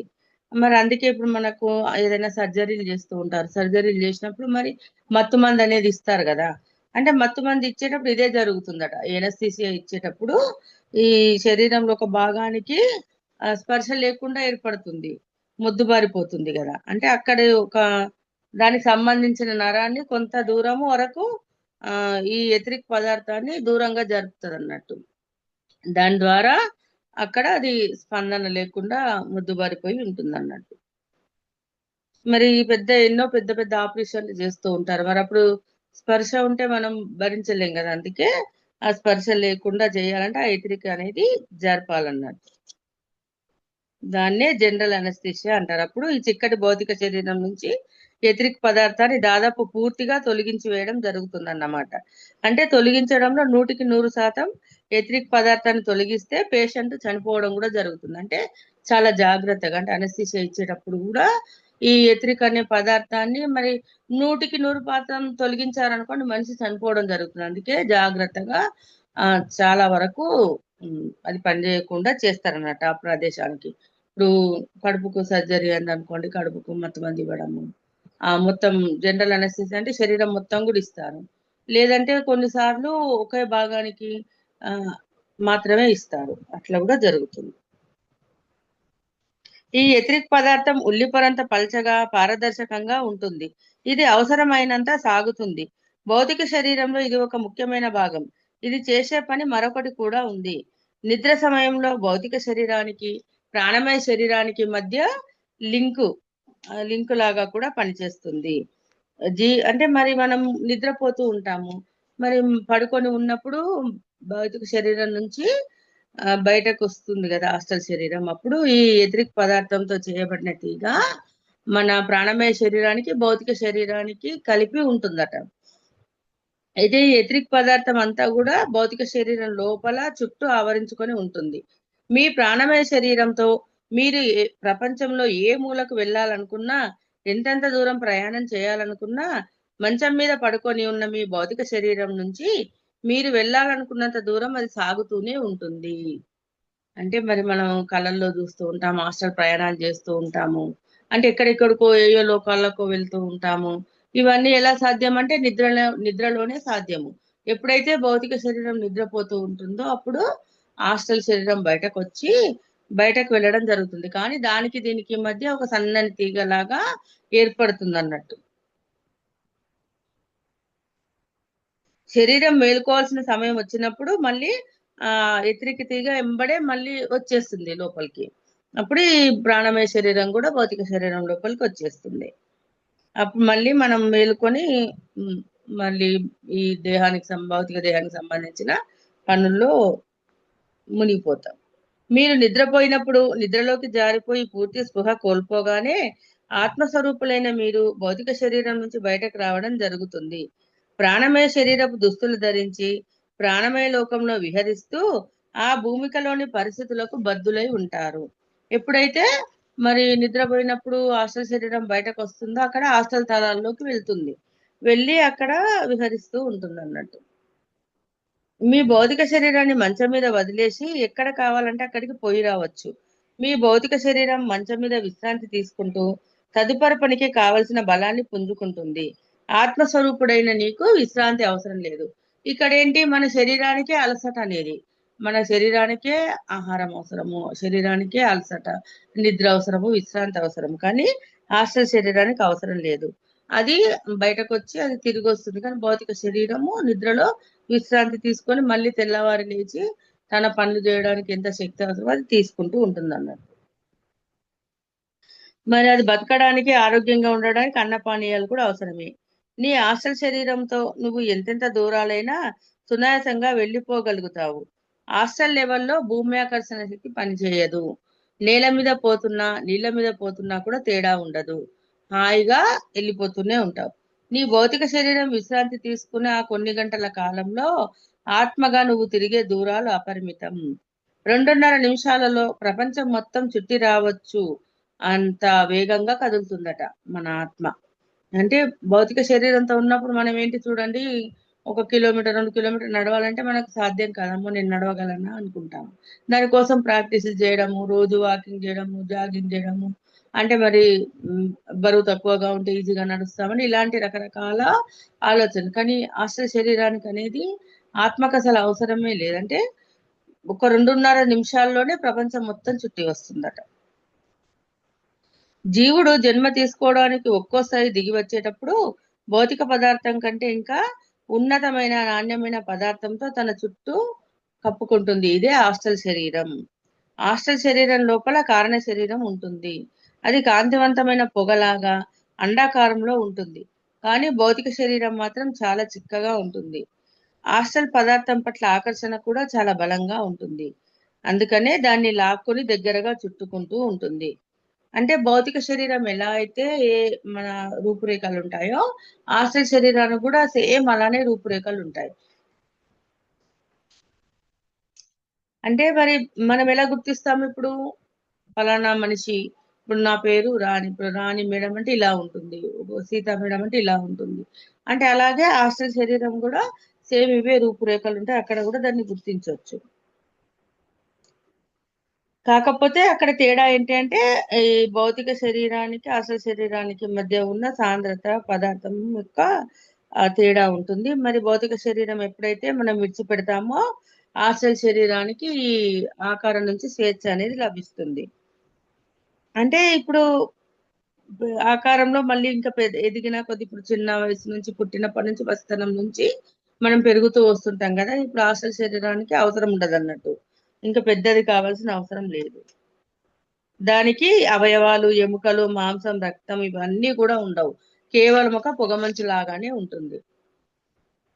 మనిషి బ్రతుకుండగా అతను నిద్రపోయిన ప్రతిసారి అతని సూక్ష్మ శరీరం సూక్ష్మలోక భూమికల్లోకి వెళ్ళి అక్కడ పరిస్థితుల్లో గడిపి అవకాశం ఉంటుందని తెలుసుకుంటుంది. ఇప్పుడు నిద్రపోయినప్పుడు బయటకు వస్తుంది కదా, బయటకు వచ్చి హాస్టల్ భూమికల్లో తిరుగుతుందని చెప్పాం కదా. అంటే ఈ దేహం లేకున్నా కూడా అక్కడ నేను ఉండొచ్చు అనే విషయం అర్థమవుతుంది దానికి, ఆ అవకాశాన్ని వినియోగించుకుంటుంది.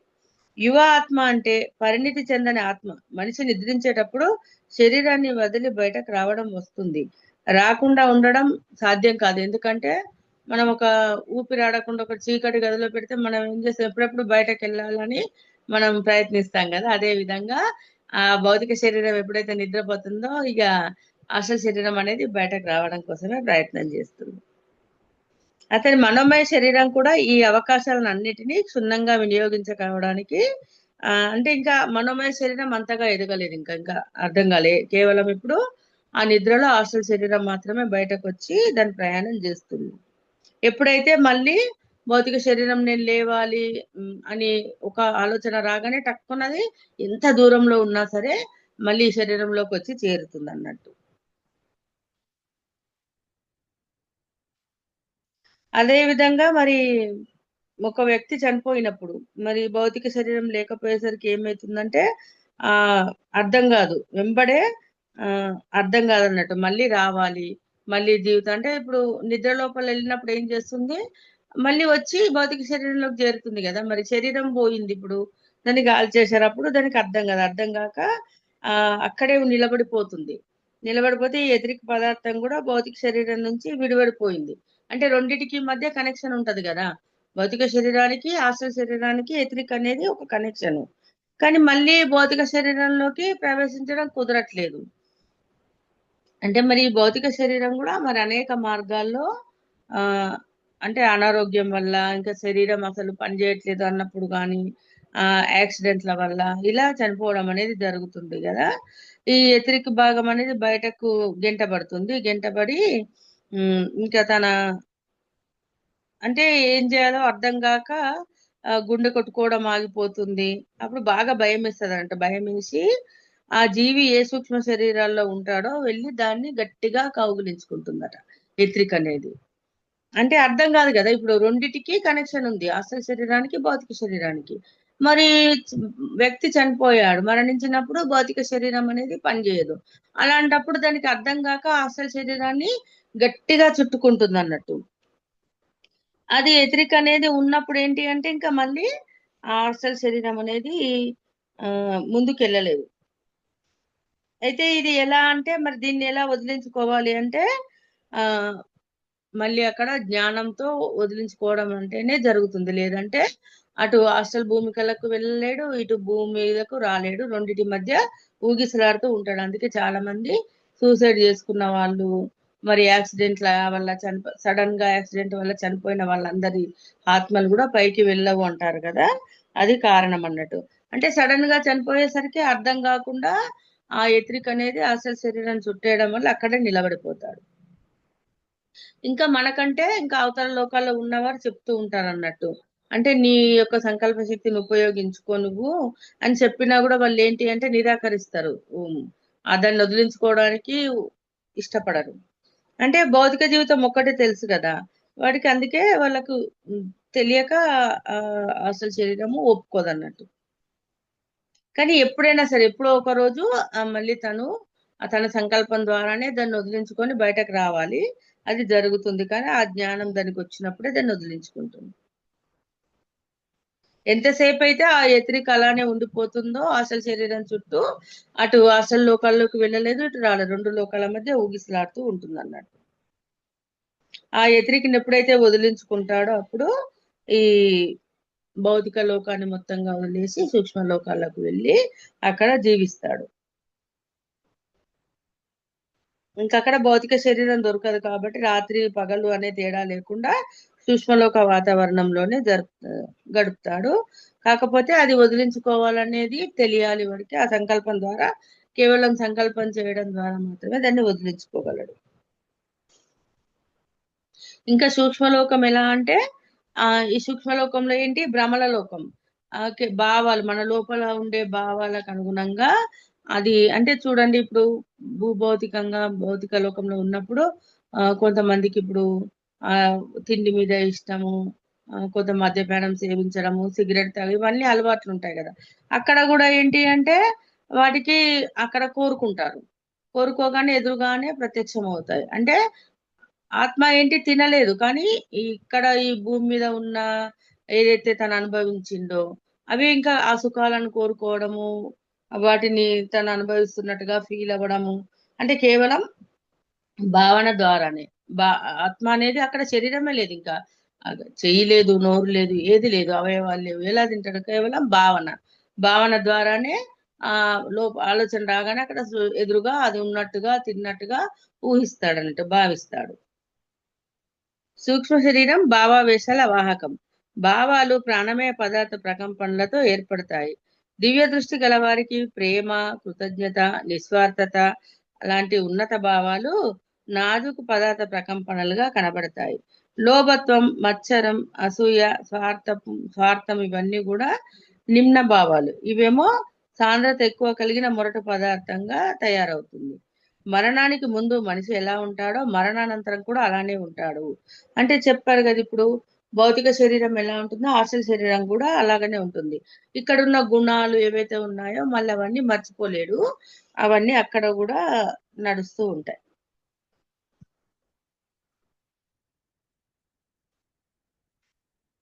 మరి ఇక్కడలాగా టైము, పని చేయాలి, కష్టపడాలి, డబ్బు సంపాదించాలి, డబ్బు ఉంటేనే నేను ఈ వస్తువు కొనుక్కుంటాను, అక్కడ ఏది అవసరం లేదు. మరి అక్కడ ఏంటి మనం తలుచుకోగానే సృష్టించబడుతుంది. మరి ఇక్కడ మనిషిగా ఏంటి అంటే మనం ఒక ఆ చాయ్ పెట్టుకోవాలన్నా పాలు కొనుక్కోవాలి, చాయ్ పత్త కొనుక్కోవాలి, మరి చక్కెర, గ్యాస్ పొయ్యి ఇవన్నీ అవసరం. మరి దానికి కష్టం కూడా అవసరమే కదా. అది వాటికి డబ్బు అవసరమే. మరి మనం చేయడం కూడా, పని చేయడం కూడా అవసరమే. కానీ అక్కడ ఏవి అవసరం లేవన్నట్టు. ఇప్పుడు భౌతికంగా జీవించున్నప్పుడు ఎలా అయితే హాస్టల్ లోకాలకు వెళ్తుందో ఆత్మ, అక్కడ ఏంటి అంటే ఆ అక్కడ చూస్తుంది కదా వేరే వ్యక్తుల్ని. హాస్టల్ శరీరంతో వెళ్ళినప్పుడు ఇంకా మనం ఒక్కరమే కాకుండా ప్రతి ఒక్క ఆత్మ కూడా అలానే వెళ్తుంది కాబట్టి అక్కడ పరిచయం అనేది ఏర్పడుతుంది. అదే విధంగా మన చనిపోయిన బంధువులు గాని, స్నేహితులు గాని, అంటే మనకంటే ముందుగా చనిపోయిన వాళ్ళు కూడా అక్కడ ఉంటారు. వాళ్ళని కూడా కలుసుకుంటుంది. ఇది దీనిలో అంటే ఆ మా నాన్నగారు చనిపోయారు. అప్పుడు వంశీ సార్ ఇచ్చిన గైడెన్స్ తో నేను కూడా మా నాన్నగారిని కలుసుకున్నాను. సూక్ష్మ లోకాలకు వెళ్ళి ఆయన అక్కడ ఏం చేస్తున్నారు అనేది ఆయనతో మాట్లాడడం అనేది జరిగింది. ఇవన్నీ అనుభవపూర్వకంగా నేను కూడా తెలుసుకున్నాను ఫ్రెండ్స్.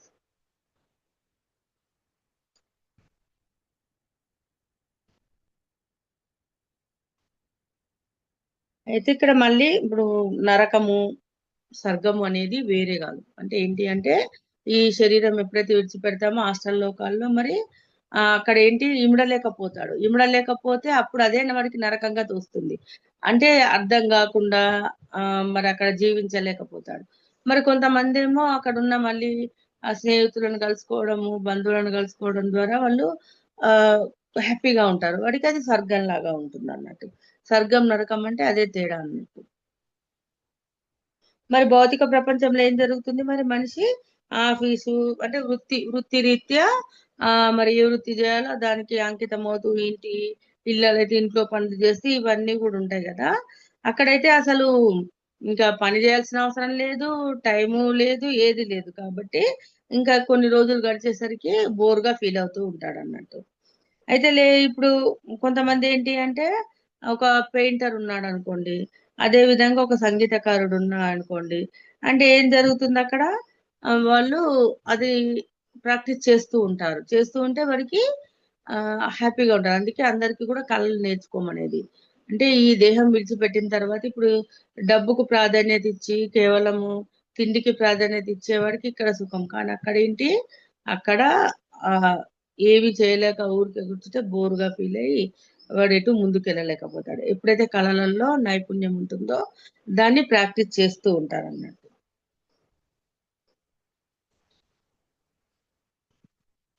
అందుకే మనం పైలోకాల్లో మరి సంతోషంగా జీవించాలి అంటే మనం ఇక్కడ ఉన్నప్పుడే కళలను నేర్చుకోవాలి. సంగీతం కానీ, పెయింటింగ్ కానీ, ఇంకా ఏదైనా మీకు ఇష్టం ఉన్నది అవి నేర్చుకుంటూ ఉంటే అక్కడికి వెళ్ళిన తర్వాత అద్భుతంగా సంగీతం నేర్చుకుంటూ ఉంటాం అనుకోండి. సంగీతం పాడుతూ ఇంక ఇతరులకు నేర్పిస్తూ మళ్ళీ దానిలో కూడా కొత్త కొత్త కనిపెడుతూ ఇట్లా ఇవన్నీ హాయిగా గడిపేస్తాడు జీవితాన్ని.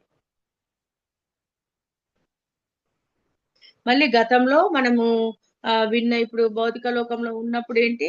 ఒక అకాడమీ మ్యూజిక్ అకాడమీ జరుగుతుందని సంగీత ప్రదర్శన జరుగుతుంది అన్నప్పుడు ఎలా అయితే వెళ్ళి చూస్తామో హాస్టల్ లోకంలో ఉన్నప్పుడు కూడా మనం అలా చూడొచ్చు అన్నట్టు. ఈ భౌతిక లోకంలో జరిగేటివి చూడొచ్చు.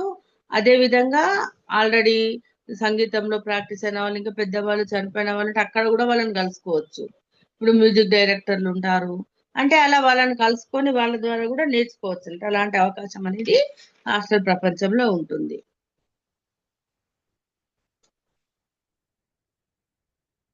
అదే విధంగా పెయింటింగ్ చేస్తారు మరి వాళ్ళు. వాళ్ళకేంటి పెయింటింగ్ ఇష్టం అనుకోండి, అవి ఆ హాస్టల్ లోకల్లో ఉంటాం. మరి ఇప్పుడు భౌతికంగా ఏం జరుగుతుంది? ఆర్ట్ గ్యాలరీలలో పెట్టి మరి ఏది పెయింటింగ్ బాగుంది అని దానికి బహుమతులు ఇవ్వడం ఇవన్నీ జరుగుతాయి అనేది కదా. జరుగుతాయి కదా, వీటిని కూడా చూస్తూ మనము మళ్ళీ అవన్నీ చూస్తూ కూడా ఆనందించవచ్చు అన్నట్టు. ఇంకా ఏంటి ఏం జరుగుతుంది హాస్టల్ లోకాలు అంటే ఇంకా వాళ్ళు ఇంకా ఇంకా అందమైన రూపాలు సృష్టిస్తారు. వాళ్ళకి అవసరం మరి తలుచుకోగానే వచ్చేస్తాయి కదా. క్యాన్వాస్ కానీ, బ్రష్లు కానీ, పెయింటింగ్ చేసే రంగులు కానీ ప్రతిదీ కూడా అక్కడ ఒక ఆలోచన రాగానే వాళ్ళకి ఎదురుగా సృష్టించబడుతుంది. ఇంకా చాలా చాలా అందంగా తీర్చిదిద్దగలరు అన్నట్టు. ఇంకా మరణానంతరం వాళ్ళు సృష్టించే ఆలోచన రూపాలే అంటే ఇక్కడ ఏదైతే అనుభవించారు. ఇప్పుడు చూడండి, ఇప్పుడు మన కుటుంబం ఉంది, మన పిల్లలు అంటే మన పిల్లల రూపాన్ని గీయాలంటే గీయగలగచ్చు. అదే విధంగా ఇంకా ఏదైనా మరి వేరే ఇష్టం ఉంటది ఆ వ్యక్తికి. భౌతిక జీవితంలో ఉన్నప్పుడు సాధ్యం కాదు. ఇప్పుడు గౌతమ బుద్ధుడు ఉన్నాడు అనుకోండి, లేకపోతే ఇంకో పెయింటింగ్ మరి అవన్నీ ఇక్కడ సాధ్యం కాని అన్ని అక్కడ ఈజీగా చేసేస్తాడు అన్నట్టు.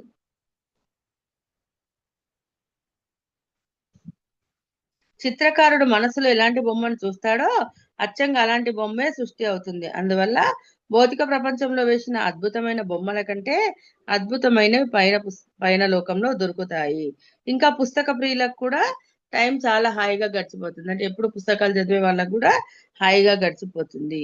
సూక్ష్మ శరీరాలతో ఉండే వాళ్లకు ప్రపంచంలోని లైబ్రరీలన్నింటిలోకి వెళ్ళే అవకాశం ఉంటుంది. అంటే ప్రపంచంలో ఎక్కడెక్కడ లైబ్రరీలు ఉన్నాయో అన్ని అక్కలకు వెళ్ళి వాళ్ళకి ఇష్టమైన బుక్ తీసి చదువుకోవడం అనేది కూడా జరుగుతుంది అన్నట్టు. మరణానంతరం మనిషి ఏమవుతాడు అనే దానికి ఉదాహరణగా కేవలం భౌతిక జీవితం కోసమే బతికిన మనిషిని తీసుకుందాం. అటువంటి వ్యక్తిని ఉదాహరణగా తీసుకుంటున్నామంటే అది చెడ్డ ఉదాహరణ అని కాదు. అతనికి ఎక్కువగా చెడ్డ గుణాలు ఉంటాయని కూడా కాదు. అంటే ఏంటి, ఇప్పుడు ఎలాంటి కళల పట్ల ఇంట్రెస్ట్ లేదు. భౌతిక జీవితంలో ఉన్నప్పుడు కేవలము సంపాదించడము, దాన్ని ఖర్చు పెట్టడమే అలవాటు అయిపోయింది అనుకోండి. వాడికి ఇంకోటి ఏది, ఏ విద్య లేదు. సంగీతం రాదు, మరి చిత్రలేఖనం రాదు, మరి ఇంకా వేరే పుస్తకాలు చదవడం అలవాటు లేదు, ఏది లేదు. వాళ్ళకి ఏంటి అంటే హాస్టల్ లోకల్లో బోర్గా ఫీల్ అవుతారు కదా. అందుకే అక్కడ మరి అక్కడ సుఖంగా బతకాలి అంటే ఇప్పుడు ఈ కళల పట్ల ఇంట్రెస్ట్ ఉంటేనే సుఖంగా బతకవచ్చు. మరి భౌతిక లోకంలో గొప్ప వ్యాపారవేత్త, మరి తన కుటుంబాన్ని చాలా చక్కగా పోషించాడు, భార్య పిల్లల్ని కూడా చాలా ఆనందంగా ఉంచాడు. సుఖాల పరంగా ఇక్కడ ఏది తక్కువ కాలేదు. కానీ హాస్టల్ లోకంలో అవన్నీ తలుచుకోగానే వస్తాయి కాబట్టి బోర్ కొడతాయి, ఇంకేం చేయలేడు. అందుకే ఆ చాలా బోర్ ఫీల్ అవుతాడు. అలాంటి వ్యక్తి కనుక చనిపోయాక చాలా బోర్ ఫీల్ అవుతాడు. అక్కడ చేయడానికి కూడా ఏం పని ఉండదు కదా. ఇంకా మొదట్లో మరి కాలక్షేపం కోసం ఏంటి అంటే ఊహించుకుంటాడు. ఆ డిన్నర్ పార్టీలు జరిగినట్టుగా, తన ఫ్రెండ్స్ వచ్చినట్టుగా, అట్లా అందరితో కలిసి డిన్నర్ ఎంజాయ్ చేసినట్టుగా ఊహించుకుంటాడు. అక్కడ రూపాల్ని సృష్టించుకుంటాడు.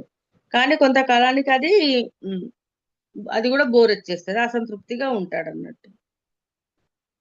ఇంకా కొందరు ఏంటంటే మరి మత్తు పదార్థాల అలవాటు ఉన్న వాళ్ళు కూడా అక్కడ ఆ పానీయాలను కూడా తలుచుకొని, ఇప్పుడు విస్కీ, బీరు, బ్రాందీ ఇలాంటివి ఇక్కడ ఇక్కడ భౌతిక జీవితంలో అలవాటు ఉన్నాయనుకోండి, అక్కడ కూడా వాటిని అనుకోగానే అవి సృష్టించబడతాయి. అలా కొన్ని రోజులు. కానీ అది తాగిన ఇప్పుడు భౌతిక శరీరంతోనేమో మనం తిన్నదంతా ఇదైతే, కానీ అక్కడ ఏంటి ఓన్లీ భావన మాత్రమే. అంతే కాబట్టి ఆ సాటిస్ఫాక్షన్ కూడా కలగదన్నట్టు. ఇప్పుడు భూమి మీద మంచి అంటే వ్యవహార శైలి ఉన్నవాడు, ఇక్కడ భూమి మీద అంటే అవసరానికి ఇవన్నీ సంపాదించుకున్నాడు, కానీ అక్కడ ఇవన్నీ అవసరం లేదు కదా. బ- ఆఖరికి బంగారు నాణాలను కూడా కేవలం ఆలోచన ద్వారా సృష్టించుకోగలడు. కానీ అక్కడ డబ్బుతో ఏం పని? డబ్బు పెట్టి షాప్కి వెళ్ళి కొనుక్కోవాలి, డబ్బు పెట్టి తినాలి అనేది అవసరం లేదు. ఏది అనుకుంటే అది సృష్టించబడుతుంది. అందుకే అతడు మళ్ళీ పైలోకానికి వచ్చేటప్పుడు కేవలం తీసుకెళ్లేది ఒక అనుభవం మాత్రమే. అందుకే పెద్దలందరూ చెప్తారు కదా, ఎంత కోటీశ్వరుడైనా, ఎన్ని మణిమాణిక్యాలున్నా, ఎన్ని రత్నాలున్నా కూడా మనం పోయేటప్పుడు ఏమీ తీసుకెళ్లలేము. కేవలం గత జన్మల అనుభవాన్ని మాత్రమే తీసుకెళ్తాము అనేది. ఆ అనుభవమే మన ప్రజ్ఞాత్మలో నిక్షిప్తం అవుతుంది. అంటే చూడండి, మరి ఇప్పుడు పూర్ణాత్మ సృష్టి జరిగినప్పుడు పూర్ణాత్మగా మారుతుంది. జన్మలు మళ్ళీ పూర్ణాత్మ సృష్టించడం మొదలు పెడుతుంది అంశాత్మని. అంశాత్మ ఏం చేస్తుంది, మళ్ళీ ఒక్కొక్క జీవాత్మను భూమి మీద పంపిస్తూ మళ్ళీ జీవాత్మ ద్వారా పొందిన అనుభవాన్ని ఆ అంశాత్మ తీసుకుంటుంది. ఇలా అన్ని అంశాత్మల జ్ఞానము అంటే ఒక పూర్ణాత్మ నుంచి ఒక్కటే అంశాత్మ విడుదలవుదు కదా, ఎన్నో అంశాత్మలు విడుదలవుతాయి. అదే విధంగా అంశాత్మ నుండి కూడా ఎన్నో జీవాత్మలు. అంటే ఈ అన్నిటి యొక్క జ్ఞానం ఆఖరికి వచ్చేసరికి ఆ పూర్ణాత్మలో ఇమిడి ఉంటుంది అన్నట్టు. ఇక్కడ మరి ఈ జ్ఞానం ఏదైతే ఉంటుందో మరి హాస్టల్ లోకాలు ఏంటి, ఇప్పుడు ఒక ఆటల మీద ఒక గోల్ఫ్ ఆట ఆడాలని కానీ, అంటే మరి క్రికెట్ ఇట్లాంటివి ఉన్నాయనుకోండి, అవి కూడా అక్కడ హ్యాబీలుగా అక్కడ అవి వాడు అనుభవించవచ్చు. వాటిని ఆ అంటే ఆడుతున్నట్టుగా అనుకోగానే మళ్ళీ అక్కడ ఒక టీం ఏర్పడము, వాళ్ళందరితో ఆడుతున్నట్టుగా ఆ ఫీలింగ్ కూడా ఉంటుంది. కానీ అది కూడా ఆ, ఎక్కువ సాటిస్ఫాక్షన్ ఉండదు అన్నట్టు. మరికొందరు ఏంటి అంటే ఉన్నతమైన సూక్ష్మలోక భూమిక నుంచి ఆ అంటే ఇంకా భౌతిక జీవితాన్ని మర్చిపోలేరు. ఇక్కడ భౌతికంగా మనం ఏ జీవితాన్ని అయితే జీవించామో ఇంకా పిల్లలు, కుటుంబము, ఫ్రెండ్స్ ఇవన్నిటిని కూడా మర్చిపోలేము. మర్చిపోలేక అయ్యో అని బాధపడుతూ ఉంటారు అన్నట్టు అక్కడ హాస్టల్ లోకాల్లో. మేము ఇవన్నీ వదిలేసుకున్నాం అయ్యో అని చెప్పి బాధపడుతూ ఉంటారు. ఇంకా కొంతమంది ఏంటి అంటే ఆ ఒక వ్యక్తికి ఇప్పుడు తన భార్యను, పెద్ద కుటుంబాన్ని పోషిస్తాడు ఇక్కడ భౌతిక ప్రపంచంలో. వాళ్ళ కోసం మరి అంటే ఇప్పుడు వాళ్ళు చక్కగా జీవించడానికి అంటే తను ఎప్పటికైనా ఆ ఈ మనిషి యొక్క శరీరం పోయేది కదా. కొంతమంది ఏం చేస్తారంటే మేము ఎప్పుడో ఒకసారి వెళ్ళిపోతాం కాబట్టి ముందే ప్రణాళిక ఏర్పరిచి వాళ్ళకు, పిల్లలకు, కుటుంబానికి ఎలాంటి ఇబ్బంది కలగకుండా ఎవరి వాళ్ళకు ఆ డబ్బులు ఫండ్స్ చేయడం అవన్నీ వాటికి ఇల్లు కట్టడం ఇవన్నీ చేస్తూ ఉంటారు కదా. కొందరేమో అలాంటి ఏర్పాట్లు ఏవి చేయరు. చనిపోయిన తర్వాత ఏంటి అంటే అయ్యో నా వాళ్ళు ఎలా బతుకుతున్నారో, వాళ్ళు ఎలా ఉంటున్నారో అని దిగులు అనేది ఉండిపోతుంది. అయితే ఇది చాలా తెలివి తక్కువ పని. ఎందుకంటే భౌతిక శరీరాన్ని వదిలేశాడు కాబట్టి ఇంకా భౌతిక స్థాయిలో అతడికి ఎలాంటి బాధ్యతలు ఉండాలి. చనిపోయిన తర్వాత ఎంత దిగులు పడ్డా కూడా ప్రయోజనం అయితే ఉండదు. అయితే వాళ్ళు మళ్ళీ అక్కడ బాధపడుతూ ఉంటే ఏం జరుగుతుందంటే ఇక్కడ భౌతిక లోకంలో ఉన్న వాళ్ళ మీద కూడా ఎఫెక్ట్ అనేది పడుతూ ఉంటుంది. అతను కృంగిపోవడం ద్వారా ఆ, ఏం జరుగుతుంది, ఇంకా వీళ్ళకు మంచి అనేది జరగదు, ఇంకా కష్టాలు ఎక్కువ అవుతుంటాయి. అందుకే అక్కడికి వెళ్ళాక మనము ఇంకా భౌతిక శరీరం ఇంతతో వదిలిపోయింది అనుకొని మనం హాయిగా ఉండాలి. కానీ ఎప్పుడు మళ్ళీ ఈ కుటుంబం మీద అయ్యో అయ్యో అయ్యో అని కుమిలిపోతూ ఉంటాడు కదా, వీళ్ళకు కూడా ఇంకా కష్టాలు సమస్యలు ఎక్కువైపోతాయి.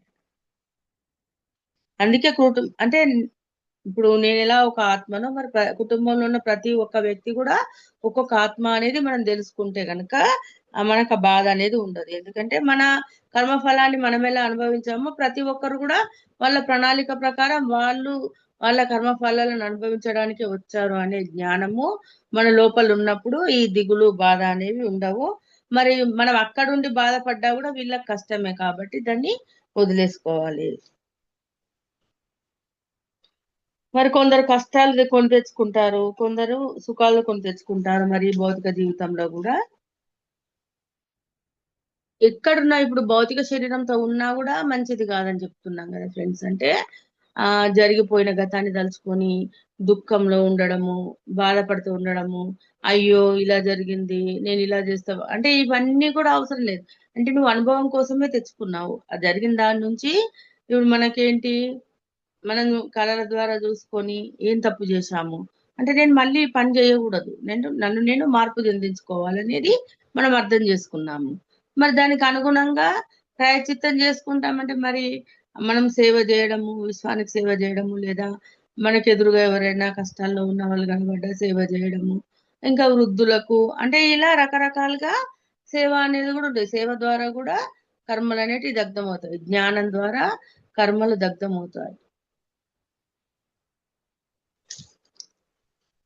అందుకే ఇప్పుడు బతికున్నా చనిపోయినా కూడా మనం చేయాల్సింది కుంగిపోవడం అనేది ఉండకూడదు. ఎప్పుడు కూడా జరిగిందని పదే పదే తలుచుకోవడం అనేది సరికాదు. వర్తమానంలోనే జీవించాలి.